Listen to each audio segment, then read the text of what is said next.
plantejat ha sigut, la plantejàrem evidentment després de la Junta de Portaveus, donat que no hi havia encara un informe diríem jurídic de 4 cases, que és el que s'havia demanat, i aleshores hem anat mirant, en base a l'informe, quines són les accions que ha de prendre l'Ajuntament contra la resolució del Ministeri, perquè recordeu que estem davant d'una demanda d'expropiació que Prosagunsa valora en 100 milions d'euros, en la qual, evidentment, també l'Ajuntament ha sofrit una indefensió com a part afectada, però que no tenia una participació, podríem dir, directa en tot el procés judicial. En definitiva, ara sí que ens trobem, i aquesta és la causa de la nostra reacció, en una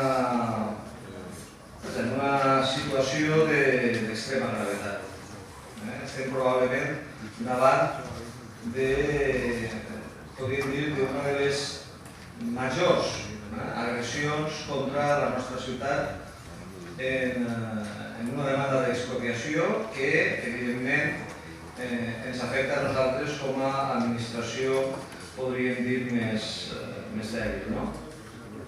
Aleshores, la moció, la part expositiva, diu el passat 9 de juliol, l'Ajuntament va ser coneixedor de forma indirecta i dintre del procediment judicial que afecta els carrers de Menera que la Direcció General de Costes acceptava la modificació de la línia marítim-terrestre en els terminis que proposava Prosagunsa en virtut de la sentència que atorgava la propietat a aquesta entitat privada. Recorda que hi ha una sentència de desembre de l'any 2010 que contra tot pronòstic dicta per la via civil la propietat de Prosagunsa sobre uns terrenys que totes les sentències i tots els pronunciaments anteriors considerava no sols de propietat pública, sinó dins del domini públic marítim-terrestre. Nosaltres després, com a Ajuntament, hem presentat tota una sèrie d'al·legacions que no han sigut tingudes en compte. És més, a dia d'avui encara no ha arribat aquesta resolució del Ministeri de Medi Ambient a l'Ajuntament. Sí que ha arribat indirectament perquè en aquest procés de demanda d'expropiació Prosagunsa el que ha fet ha sigut traslladar la resolució del Ministeri que no té ni registre d'eixida ni destinatari i per si fora poc la data a mà. Una irregularitat més en tot aquest llarg procés que afecta de manera tan transcendental a l'Ajuntament. Molt es podria dir a hores d'ara de tot el que ha suposat els procediments jurídics que afecten aquests terrenys i que han acabat posant en mans d'un propietari privat terrenys que fins i tot eren mar. És una de les al·legacions.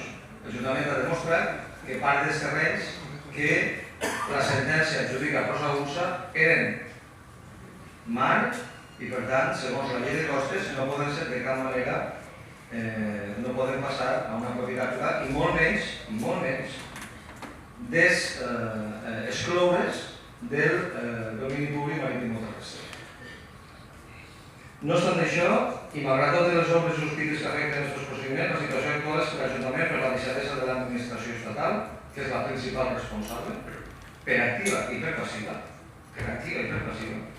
pot veure's abocada a respondre a una petició d'expropiació desorbitada sobre uns serveis que anem. L'Ajuntament no pot acceptar una deslimitació com la proposada per diversos motius.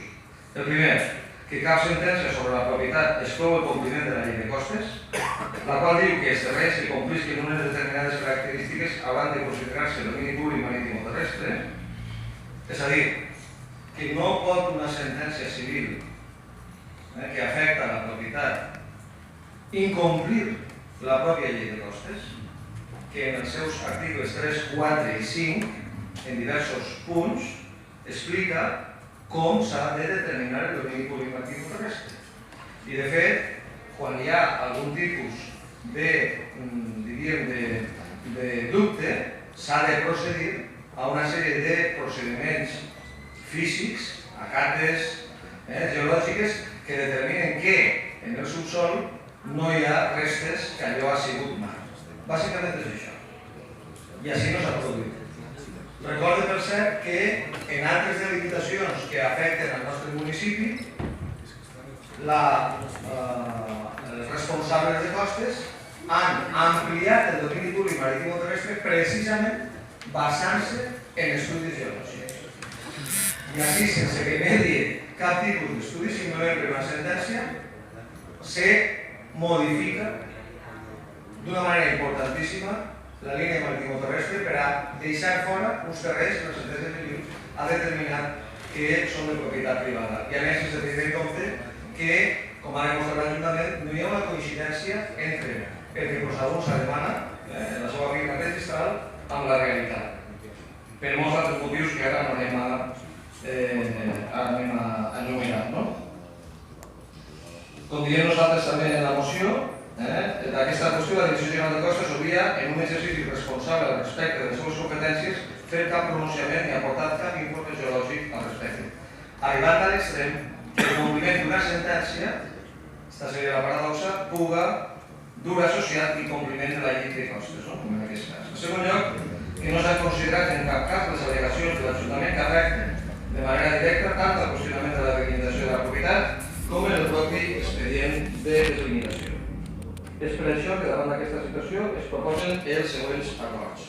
I així és on ja, diríem, mantenint bàsicament l'esperit dels punts que nosaltres plantegem, s'han incorporat les conclusions a les quals ha arribat el gabinet de Quatre Cases.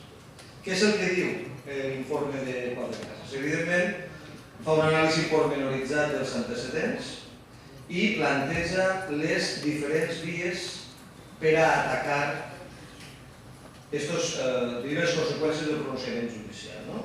I planteja en concret 4.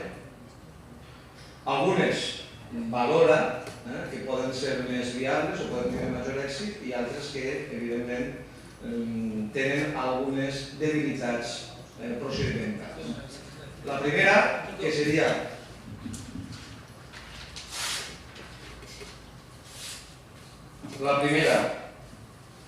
en concret, si voleu, vos dic, a este respecto se aprecia como vías de impugnación idóneas la interposición de un nuevo recurso administrativo independiente frente al acuerdo aprobatorio del deslinde, es decir, un contencioso administrativo que ataque la modificació dels límits i el deslinde del domini públic marítimo terrestre i, en segon lloc, una acció declarativa nova con el fin de obtener un pronunciamiento judicial sobre la situación de la finca y que pertenece a quién en la realidad física, sin que por prudencia quepa descartar el recurso extraordinario de revisión, que sería una otra posibilidad, ni el incidente de ejecución de sentencia contenciosa administrativa según lo analizado. Es decir, que planteja 4 posibilidades.